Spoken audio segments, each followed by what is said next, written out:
Je m'appelle You look Gabriel, wonderful j'ai tonight. 29 ans et je I'm vis so seul happy depuis we 3 could ans make this dans un petit happen. appartement du Thank you. I 11e feel the same arrondissement. way. Ma vie This is tient really dans un nice. rectangle de 40 mètres carrés, baigné de lumière le matin, silencieux le soir. Je suis photographe indépendant. Un mot élégant pour dire que je passe mes journées à attendre que la lumière soit bonne et mes nuits à retoucher des images qui ne me rapportent presque rien. Depuis ma rupture avec Claire, je me suis replié sur moi-même. Plus de dîners, plus de soirées, plus de confidences. Je me suis bâti un monde fait de silence, de travail et de café noir. Jusqu'à elle. Je ne connais pas son nom, pas encore, mais je connais le bruit de sa machine à café, le tintement de sa cuillère contre la porcelaine, la manière dont elle pousse doucement le rideau de sa fenêtre pour regarder le ciel, chaque matin à 8 heures précises. Son appartement fait face au mien, séparé seulement par la rue et un air fragile, cette distance qui me protège encore de mes propres désirs. Elle a quelque chose d'étrangement calme. Ses gestes sont précis, gracieux. Une femme qui semble vivre dans la musique. Et c'est vrai, je l'ai entendue jouer du violon, plusieurs fois, quand les fenêtres sont ouvertes. Pas de morceaux connus, non. Des notes longues, vibrantes, mélancoliques. Celles qu'on joue quand on a le cœur plein et les mots vides. Je l'ai baptisée Elena, sans savoir pourquoi. Ce prénom lui allait. Peut-être parce qu'il sonnait comme une caresse. Je la photographie. Pas par voyeurisme, mais par réflexe, par besoin.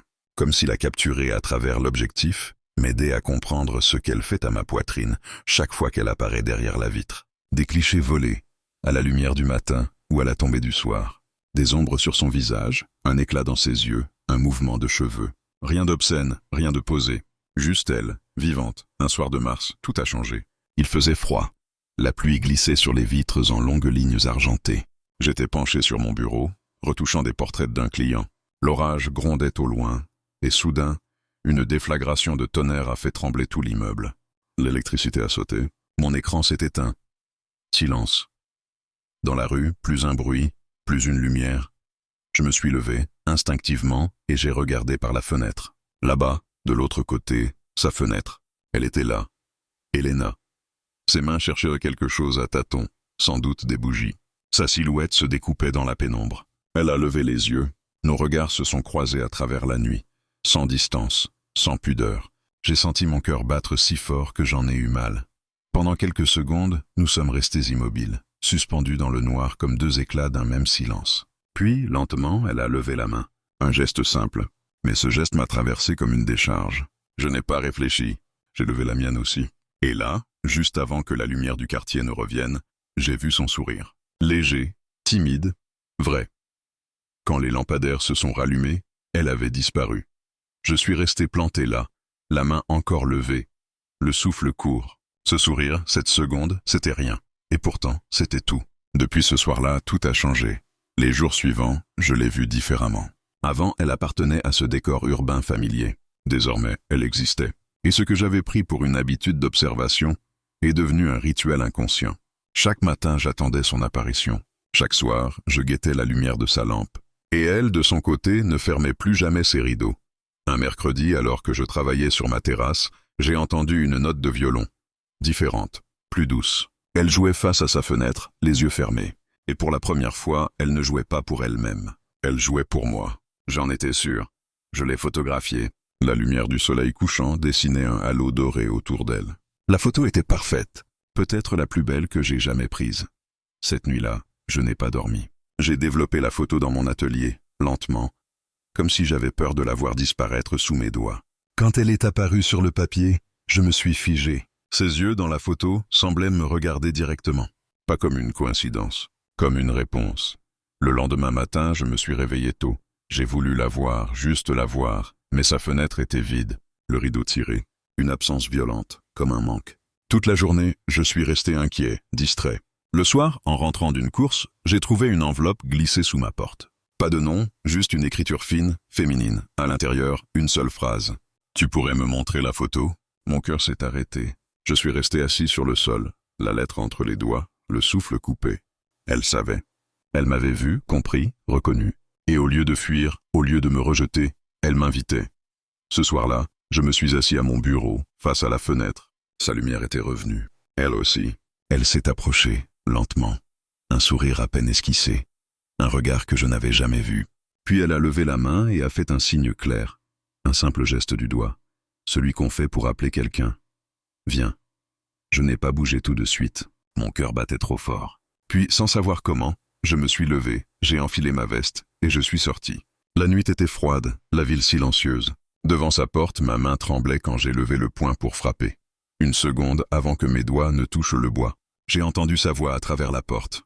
Douce, calme, incontestable. Viens plus près. Et le monde, à cet instant précis, s'est arrêté. Je suis resté devant sa porte, la main levée, le cœur trop fort. Son murmure flottait encore dans l'air. Viens plus près. C'était à la fois un ordre et une promesse. Mais la porte ne s'est pas ouverte. À la place, une mince enveloppe a glissé sous le bois. Je l'ai ramassée comme une relique, les doigts tremblants. Dans mon appartement, la lumière tremblait sur les murs. J'ai ouvert l'enveloppe. Une odeur d'agrumes, un papier épais, une phrase. Montre-moi le regard que tu m'as donné. Demain, 18 heures. Pas de signature, pas de prénom. Juste cette écriture fine comme un fil qu'on voudrait suivre les yeux fermés. Toute la nuit, je n'ai pas dormi. Je l'imaginais, assise près de la fenêtre, lisant peut-être un livre ou accordant son violon. J'avais l'impression d'attendre quelque chose d'inévitable, comme un train qu'on a décidé de ne pas manquer, même s'il ne mène nulle part. Le lendemain, à 8 heures, j'ai vu sa silhouette se découper dans la lumière. Elle buvait son café, les yeux tournés vers le ciel. Je l'ai observée à travers mon objectif sans déclencher. J'avais peur de figer ce moment, peur de briser la fragile réalité entre nous. La journée s'est traînée. J'ai tenté de travailler, mais chaque photo me ramenait à elle. À 16 heures, j'ai développé le cliché de la veille. Elena, ses yeux posés sur moi, son sourire à peine esquissé. Une photo simple, mais vivante. J'ai choisi un tirage sur papier mat, glissé dans un étui craft. J'y ai ajouté un mot. La lumière avant la nuit est à toi. À 18 heures, je suis sorti. L'air était tiède, chargé d'odeurs de pluie et de bitume. J'ai traversé la rue, le cœur battant dans mes tempes. L'immeuble d'en face paraissait plus haut qu'hier, plus silencieux aussi. J'ai gravi les marches, lentement. Au 2e étage, j'ai trouvé la porte grise.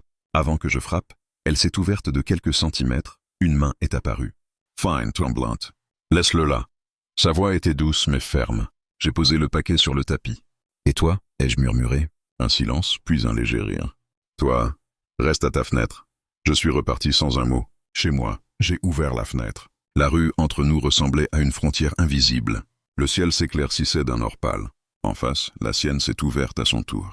Elle était là, les cheveux relevés, vêtue d'un pull clair, pieds nus. Elle a sorti les tirages un à un, les a regardés longuement. J'ai vu ses doigts glisser sur le papier comme sur une peau fragile. Puis elle a levé les yeux vers moi. Son regard a traversé la vitre, précis, presque calme. Elle a levé le grand tirage, celui où nos regards se croisent, et l'a aligné contre la fenêtre. Son visage réel se superposait à son image imprimée. 2 visages, 2 temps, un seul regard. Je ne pouvais plus respirer. Elle non plus, je crois. Après quelques secondes, elle a disparu. J'ai cru qu'elle s'était enfermée. Mais elle est revenue avec son violon. Elle a entrouvert la fenêtre, juste assez pour laisser passer le son. Les premières notes ont glissé dans la rue comme une prière. Une mélodie douce, lente, inconnue. Peut-être improvisée. Peut-être née de ce silence entre nous. Je me suis appuyé contre le mur. Le monde autour s'est effacé. Les voitures, les cris, les pas. Il ne restait qu'elle et cette musique. Elle jouait les yeux ouverts, fixant les miens, comme si chaque mouvement d'archet m'était destiné. Quand la dernière note s'est éteinte, elle a posé l'instrument, pris un petit carton, écrit quelque chose dessus, puis l'a collé à la vitre. Je me suis penché pour lire. Si tu veux, demain 19 heures, viens avec des mains vides. J'ai senti un sourire me venir sans y penser. J'ai levé la main, paume contre la vitre. Elle a fait de même. Verre contre verre, peau contre peau imaginaire. Une chaleur m'a traversé. La nuit est tombée lentement. Je suis resté là longtemps, à regarder la fenêtre d'en face, éclairée d'une lueur douce. Je me suis surpris à craindre le matin. Comme si chaque heure écoulée nous éloignait déjà. Avant de me coucher, j'ai regardé mes mains. Elles tremblaient encore. J'ai voulu prendre mon appareil, puis je me suis arrêté. Ces mots résonnaient dans ma tête. Des mains vides. Je me suis couché tard. À travers les rideaux, la lumière des lampadaires dessinait sur le plafond des ombres mouvantes. J'ai pensé à demain, à ce qui m'attendait derrière cette porte grise, à ce qu'elle attendait vraiment de moi. Et juste avant de sombrer dans le sommeil, j'ai cru entendre, quelque part dans la nuit, les dernières notes de son violon. Le lendemain, la journée m'a paru d'une lenteur insupportable. Chaque minute tirait sur mes nerfs comme une corde trop tendue. Je ne pensais qu'à elle. À 10 heures, j'ai essayé de travailler, mais mes photos me semblaient vides. À midi, j'ai marché jusqu'au café du coin pour m'occuper les mains. Même le bruit des tasses me ramenait à sa voix. « Viens avec des mains vides ». C'était une phrase étrange, presque sacrée. À 16 heures, je n'ai plus tenu. J'ai pris une douche longue, glacée. J'ai enfilé une chemise blanche, un pantalon noir, simple, sans effet. Je voulais ressembler à un homme ordinaire, pas à un photographe qui cherche la lumière, juste à quelqu'un qui ose venir. À 18h50, j'étais devant son immeuble. Le ciel de Paris se teintait d'orange. Des enfants jouaient dans la rue, insouciants, comme si le monde n'était pas en train de changer à 2 mètres de là. Je suis monté lentement, comptant les marches pour ne pas entendre battre mon cœur. 2e étage. Porte grise. Mon reflet dans le métal tremblait. Je n'ai pas eu à frapper. La porte s'est ouverte avant que ma main ne touche le bois. Elle était là. Elena. Ses cheveux étaient détachés cette fois, tombant en cascade sur ses épaules. Elle portait une robe simple, couleur crème, qui semblait boire la lumière. Pieds nus, elle tenait un verre d'eau entre ses doigts fins. Quand elle m'a vu, un sourire discret a effleuré sa bouche. « Tu es venu ?» Je n'ai pas trouvé de raison de rester chez moi. Elle a ri, doucement, et s'est écartée pour me laisser entrer. L'appartement sentait la cire chaude et le bois. Sur la table, mes tirages étaient étalés en désordre, comme si elle avait dormi avec eux. Une bougie brûlait à côté d'un violon posé dans son étui. « Je voulais te remercier », a-t-elle dit. « Tu m'as vu comme personne ne m'a jamais vu. Je n'ai fait que regarder. » « Non, tu as regardé juste. C'est différent. » Ces mots m'ont désarmé. Elle s'est approchée de la fenêtre, a ouvert légèrement le rideau. La lumière du soir entrait, douce et dorée. Elle s'est tournée vers moi, et dans ses yeux, il y avait cette même intensité que sur la photo, mais plus vivante, presque brûlante. « Tu veux un verre ?»« De l'eau, comme toi. » Elle a souri encore. Nous avons bu en silence, debout, face à la fenêtre. Le monde dehors semblait loin. J'entendais seulement le tic-tac lent d'une horloge et le bruit de nos respirations. « Pourquoi moi ?» ai-je fini par demander. Elle a haussé les épaules. « Tu m'as regardé sans attendre, sans vouloir, juste, comme si j'étais réel. » Elle a posé le verre, s'est approchée, un pas après l'autre. La distance entre nous s'est réduite jusqu'à devenir presque rien. Je pouvais sentir son parfum, léger, un mélange de bois et de peau. Elle a levé la main, a effleuré le col de ma chemise, et sa voix est tombée dans un souffle. « Viens plus près. » Cette fois, je ne me suis pas retenu. Je me suis avancé. Nos visages étaient si proches que je pouvais sentir la chaleur de sa joue. Mais elle ne bougeait pas. Ses yeux cherchaient les miens, comme si elle voulait lire quelque chose derrière. « Tu crois qu'on peut photographier ce qu'on ressent ?»« Non, ai-je murmuré. On ne peut que le vivre. » Elle a fermé les yeux. Son front a effleuré le mien. Le temps s'est arrêté, comme suspendu entre 2 respirations. Il n'y avait plus de mur, plus de bruit, seulement cette proximité fragile, cette tension entre nos 2 solitudes. Puis elle s'est écartée, juste un peu, comme si elle craignait d'aller trop loin. « Tu devrais partir », a-t-elle dit doucement. « Pourquoi ?»« Parce que si tu restes, tout va changer. » Elle avait raison. Mais j'étais déjà perdu. Alors laisse tout changer, un silence. Puis son regard a vacillé, plein de peur et de désir mêlés. Elle a ouvert la bouche, comme pour parler, mais aucun son n'est sorti. Finalement, elle a soufflé. « Demain. Reviens demain. » Elle m'a raccompagné jusqu'à la porte. Avant que je parte, elle a glissé un petit papier dans ma main. « Joue-moi la lumière. » 20 heures. Je suis descendu sans un mot. Dans la rue, la pluie commençait à tomber. Chaque goutte frappait ma peau comme une promesse. Je me suis retourné une dernière fois. Sa silhouette était encore à la fenêtre. Et je l'ai su. Rien ne serait plus comme avant. Toute la journée, son billet a brûlé ma poche. « Joue-moi la lumière. » 20 heures. Je ne savais pas ce que ça voulait dire exactement, mais mon corps l'avait compris avant moi. Venir sans pause, sans appareil, sans filet. À 19h58, j'étais sur son palier. Le couloir sentait le bois mouillé et l'orange amer. J'ai frappé une fois. La porte s'est ouverte comme si elle m'attendait depuis des heures. Elena portait une chemise d'homme, légère, rentrée dans un pantalon souple. Pieds nus. Cheveux relevés à la hâte, une mèche fuyait sur sa tempe. Elle n'a pas parlé tout de suite. Elle a simplement éteint l'applique du couloir, puis une lampe du salon. Ne restait qu'un halo posé au sol, contre le mur blanc. L'ombre des rideaux faisait une eau lente sur la peinture. Elle s'est tournée, un sourire minuscule aux lèvres. « Tu sais jouer, Gabriel. »« Je peux essayer. » Elle a avancé la lampe de quelques centimètres. Son ombre s'est allongée, fine, mouvante. Ses épaules, sa nuque, la courbe du poignet. Tout se découpait net, comme un dessin au fusain. Je me suis approché et, du bout des doigts, j'ai orienté l'abat-jour. Le faisceau est monté, a pris son visage, la ligne des pommettes, la lueur de la bouche. Elle n'a pas reculé. Je respirais plus vite. Elle aussi, je crois. Encore, a-t-elle soufflé. J'ai abaissé la lampe. La lumière a glissé sur sa clavicule, puis sur la peau au creux de la gorge. Elle a fermé les yeux. Tu comprends, a-t-elle murmuré. Où je commence, où je finis, quand c'est la lumière qui parle. Je ne touchais presque rien, et pourtant tout semblait se déplacer.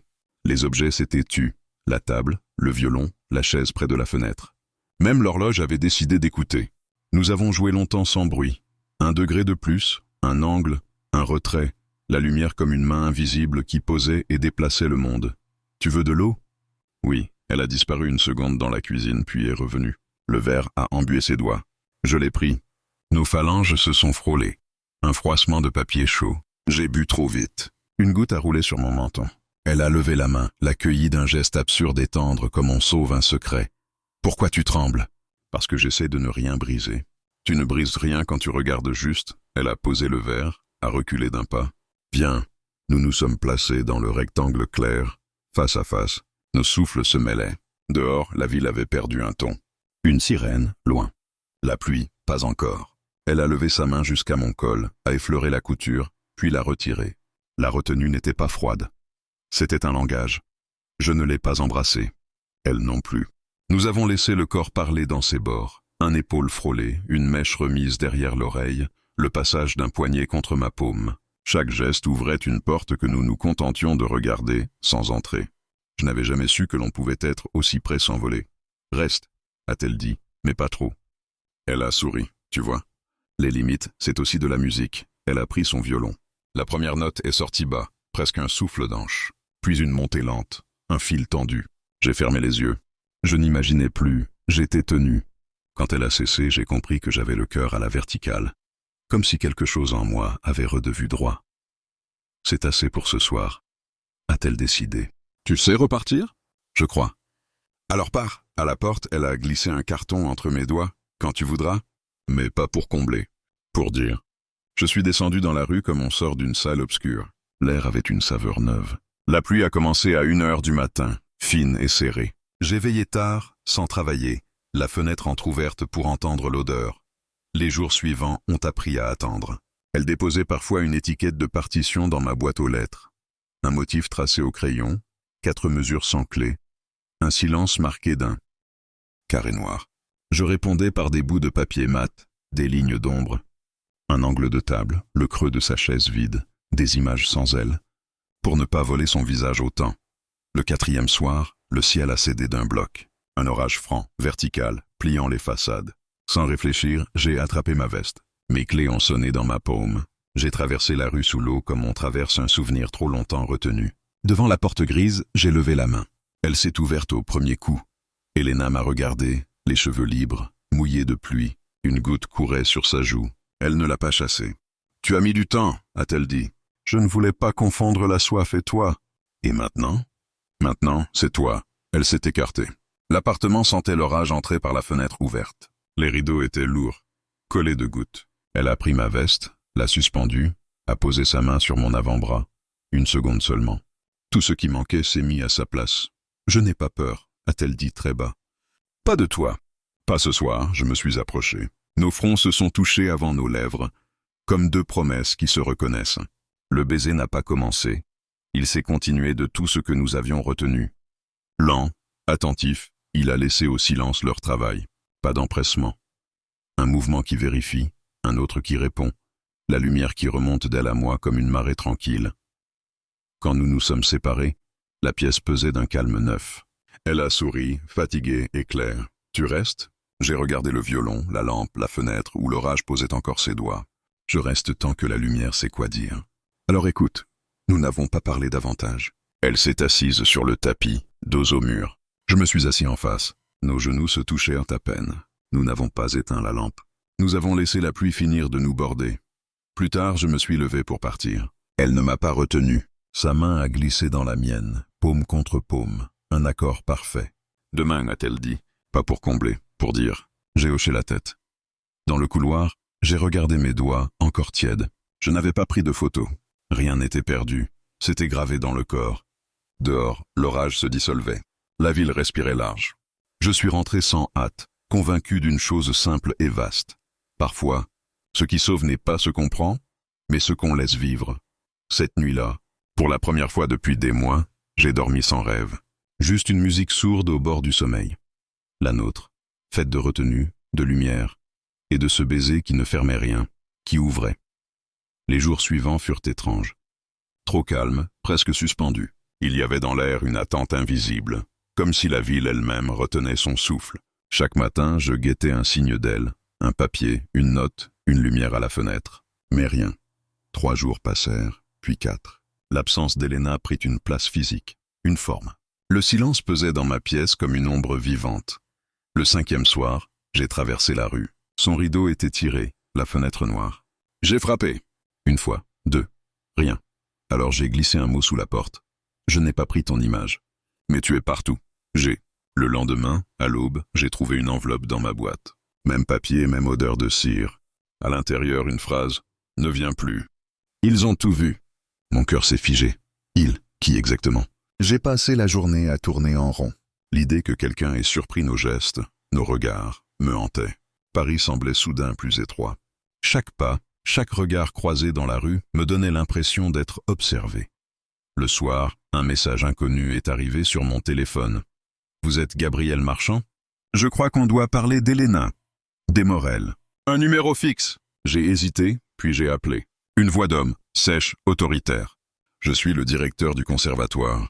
Ah, je vous conseille d'arrêter immédiatement tout contact avec mademoiselle Elena Kovacs. Je ne vois pas de quoi vous parlez. Ah, je crois que si. Les photos, les visites, vous mettez sa carrière en danger. Et la vôtre, si vous en avez une. Le ton ne laissait aucune place au doute. J'ai raccroché sans répondre. J'avais envie de crier, de traverser la ville, de la retrouver. Mais quelque chose dans la voix de cet homme m'a glacé. La nuit suivante, je n'ai pas dormi. J'imaginais Elena dans son appartement, enfermée, surveillée, blessée peut-être. Je revoyais son regard, cette confiance muette qu'elle m'avait donnée. Et je savais que je ne pouvais pas la trahir en fonçant tête baissée. Alors j'ai attendu. 2 jours, puis 3. Le 4e, en rentrant d'une commande photo, j'ai trouvé un petit papier collé à ma porte. Ne cherche pas à me sauver. Je reviendrai. Je n'ai pas su s'il fallait y croire. Les semaines ont passé. L'été arrivait. Les volets de son appartement restaient clos. Mais certains soirs, quand la rue s'endormait, j'entendais un violon lointain. Une seule mélodie, toujours la même, lente, fragile, presque brisée. Elle jouait pour ne pas disparaître. Un soir, je me suis assis sur le trottoir, dos contre le mur. J'ai fermé les yeux. Les notes descendaient comme de la pluie. J'ai compris ce qu'elle voulait dire. Ne cherche pas à me sauver. Ce n'était pas une fuite. C'était une promesse. Je me suis remis à travailler. Mais la lumière dans mes photos avait changé. Tout paraissait plus nu, plus vrai. Chaque visage me ramenait à elle. Je photographiais des gens dans les cafés, sur les quais, dans les bus, tous avec un éclat dans le regard que je cherchais sans le trouver vraiment. Un après-midi, je développais un portrait d'une inconnue. Et là, sur le bord du tirage, une tache, fine, presque invisible, dessinait une forme. Une lettre. Et j'ai ri nerveusement. Peut-être un hasard. Peut-être pas. Le lendemain, alors que je rentrais d'un shooting, j'ai trouvé la porte de mon immeuble entr'ouverte. Sur le tapis du couloir, un petit étui noir. Mon cœur a bondi. Je l'ai ouvert. À l'intérieur, un archet. Son archet. Sur le bois, gravé au couteau, 2 initiales. EK et sous l'archet, une feuille pliée. Le monde recommence demain.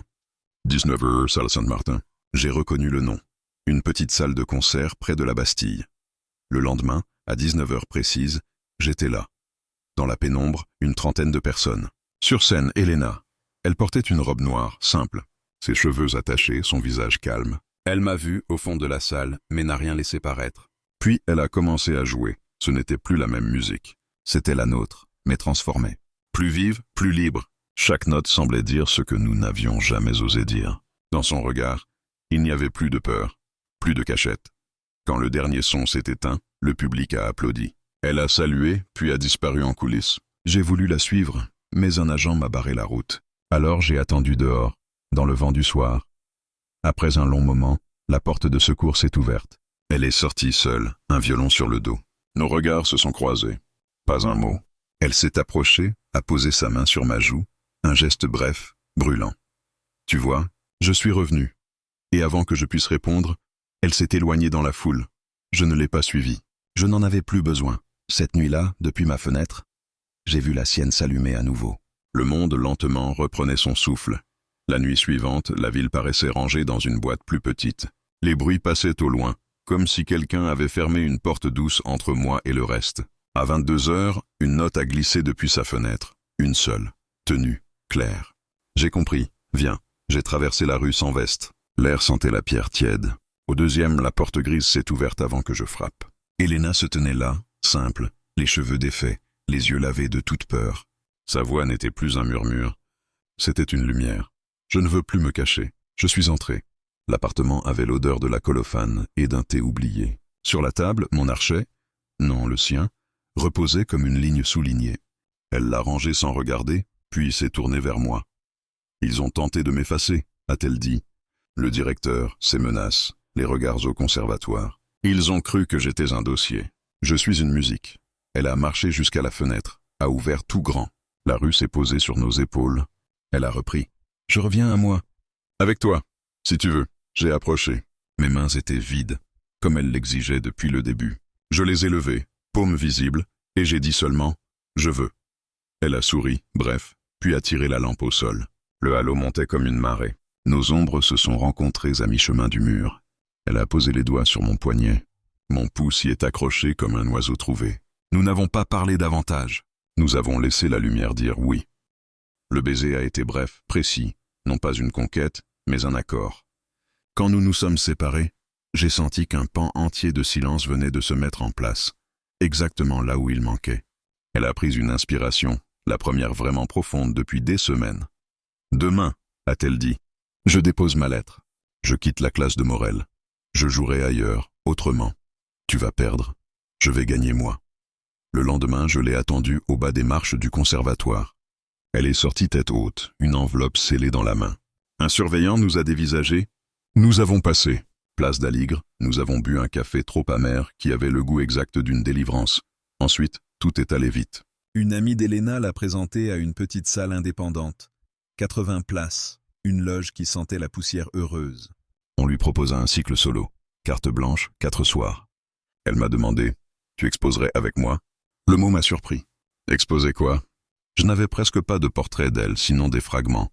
L'ombre de son cou, une main au bord d'une table, sa chaise vide sous la pluie. Elle a répondu à mon silence. Justement. Les fenêtres. La lumière avant nous. Et maintenant? Nous avons travaillé les nuits, comme on dresse un plan pour une maison qui existe déjà. Elle répétait sur scène, marchait, essayait des silences. Moi, j'accrochais dans la salle voisine des tirages au format différent. Petit pour l'intime, grand pour l'évidence. Le titre s'est venu tout seul, Les fenêtres d'Elena. Le premier soir, j'ai cru étouffer. La salle bruissait d'un public étrange. Étudiants, voisins, un critique, des inconnus voulant du vrai. Le noir s'est fait. Elle est entrée. Sans robe noire, une robe claire, légère, la même franchise dans les yeux. Elle posa l'archet et joua. Rien d'attendu. Des fragments, des échos, des phrases qui respiraient, puis se taisaient, puis reprenaient d'un point plus haut, comme on parle après avoir trouvé le mot juste. À la troisième pièce, elle s'est interrompue. Elle a levé le visage vers la lumière et a dit, simplement, « Je n'ai plus peur. » Le public n'a pas applaudi tout de suite. On ne sait jamais s'il faut applaudir une naissance. Puis les mains sont venues, longues, chaudes. Dans le foyer, après, les gens passèrent de la salle aux photos. Je les voyais s'approcher trop près des tirages, respirer devant le papier mat, reculer un peu, revenir. Une femme a murmuré. On la voit même quand elle n'est pas là. J'ai pensé, c'est exactement ça, à la sortie. Une silhouette m'attendait, costume anthracite, regard rêche. Morel. Il a pesé mes images d'un œil froid, puis m'a glissé. Ce n'est pas ainsi qu'on fait une carrière. Je n'ai pas su s'il parlait d'elle ou de moi. J'ai répondu, ce n'est plus de carrière qu'il s'agit. C'est de vie. Il a haussé les épaules et s'en est allé. Je n'ai rien ressenti. C'était fini. Le deuxième soir, elle a joué debout, fenêtre ouverte sur la ruelle, un caprice technique, disait-elle, pour que la pièce respire. On entendait parfois un rire dehors, une moto au loin. La musique les intégrait. Le troisième, elle a invité un violoncelle. Leurs voix s'enroulaient comme deux rivières. Le quatrième, nous avons joint nos œuvres. Elle entra depuis ma salle, traversa les photos, entra sur scène parmi ses fenêtres. Les regards ont suivi. Quelqu'un a soupiré comme devant un paysage enfin vu. À la fin, quand le dernier son s'est éteint, elle a posé l'archet. Le silence a tenu une seconde de plus que d'habitude, comme si la salle vérifiait que rien ne retomberait. Puis elle s'est tournée vers moi, au fond, et a prononcé les mots qui avaient tout commencé. « Viens plus près ». Je me suis avancé dans l'allée. Le monde, réellement, s'est arrêté. Non pas la terre, mais ce tumulte inutile qui se mêle aux gestes. Elle m'a tendu la main. Je l'ai prise. Nous n'avons pas salué comme on salue un public. Nous avons salué avec lui. Après, la vie n'a pas choisi l'excès. Nous n'avons pas déménagé, pas juré des serments trop grands. Nous avons déplacé des meubles, repeint une étagère, appris nos horaires. Les matinées avaient désormais un goût de poire et de poussière de rosin. Les nuits, parfois, d'orage retenu. Elle enseignait dans un atelier qu'elle avait ouvert avec 2 amis. Je photographiais des corps musicaux, des mains au travail, des visages qui acceptent la lumière. Un magazine nous a proposé un portfolio. Nous avons répondu, plus tard, un dimanche au petit jour. J'ai accroché chez moi le seul portrait frontal d'elle que j'avais osé tirer. Helena de 3/4, fenêtre derrière, regard calme, cheveux tirés, peau nue au col. La lumière y disait exactement ce que je ne saurais jamais dire mieux. Elle s'est avancée, a posé 2 doigts sur le bord du cadre. « Tu m'as rendu visible », a-t-elle soufflé. « Non, je t'ai regardé jusque-là. »« Tu t'es rendu visible », elle a souri. Ses yeux ont pris ce pli qui ferme toutes les portes mal fermées. Elle s'est approchée au point de sentir mon souffle. Très bas, presque pour elle seule. « Viens plus près ». Alors j'ai posé mes mains, vides encore, sur son visage. Et le monde, de nouveau, s'est arrêté. Pas pour nous isoler, non, pour nous laisser passer. Plus tard, une pluie courte a lavé la rue, et le jour s'est mis à venir par la fenêtre comme une chose simple et neuve. J'ai compris que nous n'avions pas vaincu le bruit. Nous lui avions donné sa place. Entre les notes et les photos, entre ses mains et les miennes, il y a désormais cet espace juste où tout peut tenir. Quand le soleil a touché le cadre du portrait, Helena a ri doucement. « Tu sais, a-t-elle dit, je crois que je n'ai jamais vraiment joué seul. Moi, je crois que je n'ai jamais vraiment vu quelqu'un. » Nous avons laissé la lumière finir ses phrases. Et, sans chercher d'autres mots, nous avons repris la seule consigne qui ne mange jamais, nous rester.